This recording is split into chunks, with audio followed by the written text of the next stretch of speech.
একটা জুলাই যুদ্ধে যখন তার জীবনের উপরে এরকম হুমকি এত নিরাপত্তাহীনতার তথ্য পেশ করতে পারে, যাকে সারা বাংলাদেশ চেনে, গোয়েন্দারা চেনে, সরকার চেনে, ইন্টেলিজেন্স চেনে, সেই লোকটা এই কথা বলার পর তার নিরাপত্তার জন্য সরকার কি ব্যবস্থা করছে?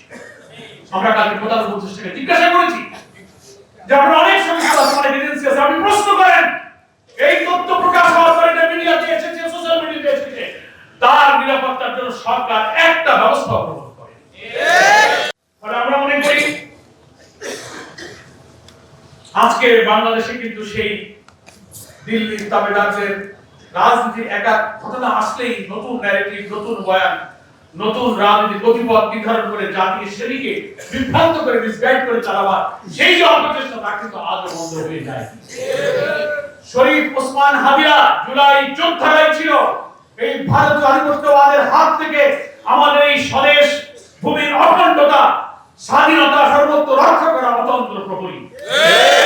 তারা টার্গেট করেছে নির্বাচনের আগে এই জুলাই যোদ্ধাদেরকে হত্যা করতে না পারলে আগামী জাতীয় নির্বাচনে ইসলামপন্থী ভারতীয় আধিপত্যবাদ বিরোধী শক্তির এখানে বিজয় হবে।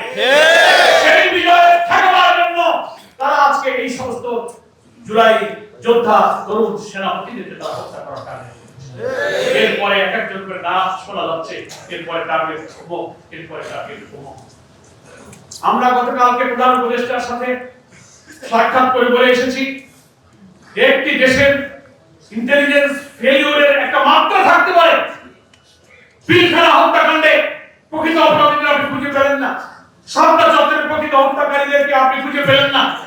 এই সরকার যারা যখন ছিলেন তারা কেউই পান নাই। একটা হত্যাকাণ্ডের পরে প্রচুর তদন্ত, প্রচুর দৌড়াদৌড়ি, কিন্তু হত্যার আগে যে আলামত যখন পাওয়া যায়, ইনফরমেশন পাওয়া যায়, এই শরীফ ওসমান হাদি তার উপরে গুলি করার একদিন আগে, 2 দিন আগে অনেকগুলো ভিডিও দেখেছেন না আপনারা? সেটা জীবনের উপরে হুমকি, নিরাপত্তাহীনতার কথা দিয়ে প্রকাশ্যে বলা যায় যে আমাকে গুলি করা হতে পারে, আমি মরে যেতে পারি, মরে গেলে আমার কোনো দুঃখ নেই, কিন্তু সেই হত্যাকারীদের ধরে যেন বিচার করা হয়। শুনেছেন আপনারা? আমার বাচ্চাটাকে তো একটু দেখে একটা জুলাই যুদ্ধে যখন তার জীবনের উপরে এরকম হুমকি এত নিরাপত্তাহীনতার তথ্য পেশ করতে পারে, যাকে সারা বাংলাদেশ চেনে, গোয়েন্দারা চেনে, সরকার চেনে, ইন্টেলিজেন্স চেনে, সেই লোকটা এই কথা বলার পর তার নিরাপত্তার জন্য সরকার কি ব্যবস্থা করছে? আমরা কালকে প্রধান উপদেষ্টাকে জিজ্ঞাসা করেছি যে আপনারা অনেক সংস্থা আছে, অনেক এজেন্সি আছে, আপনি প্রশ্ন করেন এই তথ্য প্রকাশ হওয়ার পরে এটা মিডিয়াতে এসেছে, সোশ্যাল মিডিয়াতে এসেছে, তার নিরাপত্তার জন্য সরকার একটা ব্যবস্থা গ্রহণ করে। প্রকৃত খুনিদের এখনো ধরা যাচ্ছে না, নানান গুঞ্জন, একবার এদিকে ব্লেম গেম দিয়ে এদিকে ওদিকে ঠেলে দেওয়া হচ্ছে।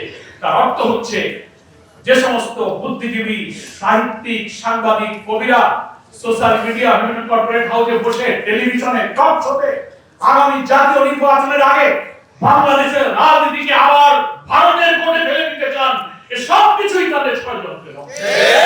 আপনারা আরেকটা সোশ্যাল মিডিয়াতে তথ্য দেখেছেন, সাংবাদিক জুলকারনাইন সাহেবের পক্ষ থেকে প্রচার করা হয়েছে, টেলিগ্রাম একটা ইন্টারনাল কনফারেন্স হচ্ছে, সেখানে অনেক আওয়ামী লীগ, সেখানে বক্তব্য বলা হচ্ছে, পরামর্শ হচ্ছে এদেশের আওয়ামী লীগকে অভয় দেওয়া হচ্ছে যে তোমরা বেশি টেনশন করো না, যা করার আমরা করে দিচ্ছি।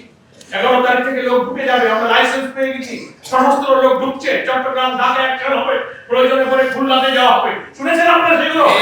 আমরা সেগুলো প্রধান উপদেষ্টাকে বলেছি, আন্তর্জাতিক একটা মিডিয়া, আল জাজিরার সাংবাদিকের পাঠানো এই টেলিগ্রাম মিটিং এর সাথে কারা জড়িত ছিল, কারা ছিল, তথ্য প্রযুক্তির এই চরম উৎকর্ষতার যুগে এই তথ্য বের করা কোনো কঠিন কাজ নয়। 11 তারিখে তারা বলেছে, 12 তারিখে হাদি কিছু শুরু হয়েছে। কি দেখেছেন আপনারা? এরপরে কি টাকা আছে?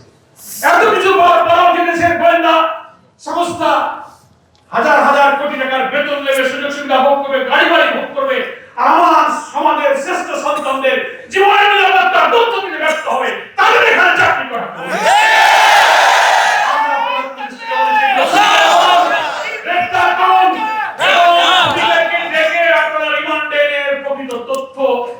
বের করে শাস্তির ব্যবস্থা করুন, বিচারের আওতায় আনো, তা না হলে আমাদের কারোর জীবনের নিরাপত্তা থাকবে।